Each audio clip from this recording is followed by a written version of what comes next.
Aloha, it's Kiana, and here are today's top Hawaii headlines from the editors at the Honolulu Star-Advertiser.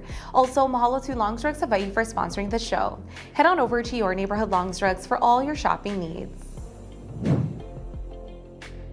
More details today about a mass shooting that left 5 dead and 8 wounded at a bank in downtown Louisville. The shooter, 23-year-old Connor Sturgeon, was a syndications associate and portfolio banker at Old National Bank. He had worked there full-time for nearly 2 years after interning over previous summers. At 8:38 Monday morning, police received reports of shots fired at the bank, and officers were on the scene within 3 minutes. The Louisville Metro Police Department said the suspect shot at officers who returned fire and stopped the threat. 4 victims have been identified as 40-year-old Joshua Barrick, 63-year-old Thomas Elliott, 45-year-old Juliana Farmer, and 64-year-old James Tutt, all employees of Old National Bank. The LinkedIn profile of a 5th victim, 57-year-old Deanna Eckert, also lists the bank as her employer. 2 of the wounded were in critical condition as of Monday. 3 are in the hospital with non-life-threatening injuries, and 3 had been released. Popular food storage container company Tupperware is in trouble. After experiencing a resurgence during the pandemic, Tupperware Brands is pursuing investors to stay afloat and is in danger of being delisted by the New York Stock Exchange. Shares of Tupperware Brands Corp. tumbled nearly 50% on Monday after the company said it is working with financial advisors to secure financing.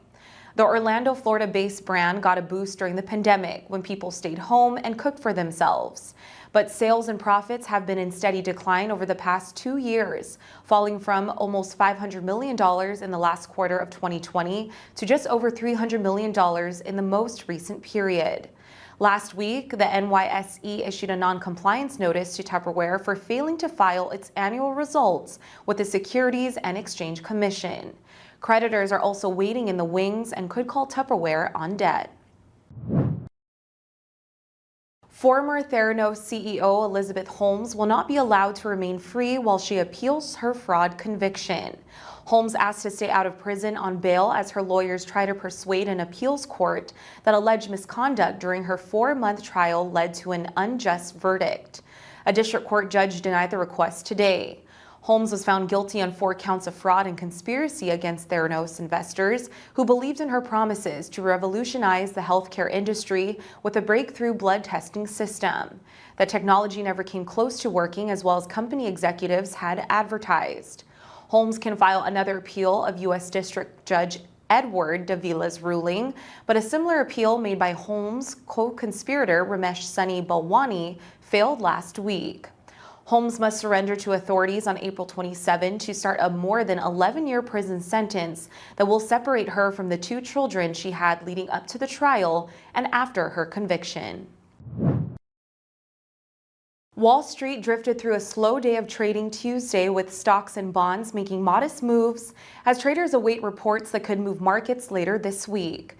The S&P 500 has its smallest one-day move in more than a year, slipping less than 0.1% to 4,108.94. Most of the stocks in the index rose, as did the Dow Jones Industrial Average, which gained 0.3% to end at 33,684.79. The Nasdaq Composite fell 0.4% to 12,031.88. Wall Street is still waiting to see if the Federal Reserve will keep hiking interest rates in an attempt to bring high inflation under control. Economists expect a report on Wednesday to show that inflation slowed to 5.2% in March from 6% in February. A reading that's higher than expected would likely strengthen expectations that the Fed will raise rates by another 1/4 percentage point at its next meeting in May. Higher rates can undercut inflation, but they also raise the risk of a recession and hurt prices for stocks and other investments.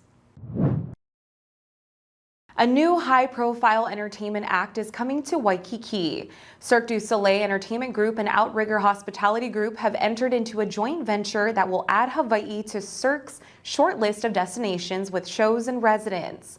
An exclusive Hawaii-themed show is under development and will make its home in the Outrigger Waikiki Beachcomber Hotel showroom as part of a multi-year partnership. The show will blend Cirque's acrobatics and innovation with the natural beauty and unique culture of the islands. It will also feature a state-of-the-art audiovisual system and be housed in a 20,000 square foot venue that formerly hosted Magic of Polynesia. The build-out and reopening of the venue is expected to bring new jobs to Hawaii and have trickle-down economic impacts. When it debuts, each show has the potential to draw 800 attendees. Look for Cirque's Hawaii-themed show to open in December 2024. The Career Expo is back again. Are you looking for a new gig? Our second Career Expo of 2023 will be held tomorrow, Wednesday, April 12th from 9 a.m. to 2 p.m. at the Neil Blaisdell Exhibition Hall. State of Hawaii will be there along with many other companies, including Navy Region Hawaii, Pearl Harbor Naval Shipyard, Hawaiian Airlines, Aulani, a Disney Resort and Spa, The Bus, Oahu Transit Services, and many more. To register online, go to hawaiicareerexpo.com. Admission is free, and we hope to see you tomorrow. For more on these stories and all the latest headlines, subscribe to the Honolulu Star-Advertiser. Visit Hawaii's top source for breaking news online at staradvertiser.com and download the Star-Advertiser mobile app. Mahalo, have a great day, and we'll see you back here tomorrow. I was able to earn my master's degree in 6 months at WGU. The competency-based learning made all the difference in the world because I was able to apply what I already know and move through those courses faster.